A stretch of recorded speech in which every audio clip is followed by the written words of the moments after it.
এশার নামাজের পর মাত্র 3 বার দোয়াটি পড়বেন, মনের সব আশা আল্লাহ তাআলা পূরণ করে দিবে।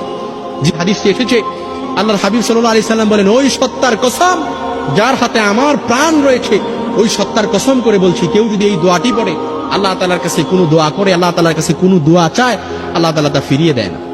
সুবহানাল্লাহ, আরো আসতে পড়েন, আল্লাহ তাআলা তা ফিরিয়ে দেয় না। এই জন্য আল্লাহ তাআলার কাছে এই দোয়াটি পড়ে বললেন, আল্লাহ এটা দিয়ে দেন, দিয়ে দিন। আল্লাহ তাআলার কাছে বললেন, আল্লাহ এই আশাটা পূরণ করেন, পূরণ করে দিলেন।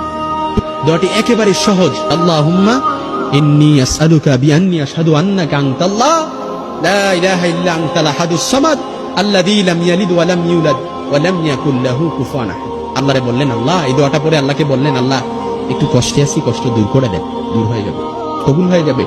এশার নামাজ পড়ে 3 বার এই দোয়াটা পড়বেন, পড়ে তারপর সাথে সাথে ঘুমিয়ে যাবেন। ঘুমানোর পরে উঠে ইনশাআল্লাহ দেখবেন আপনার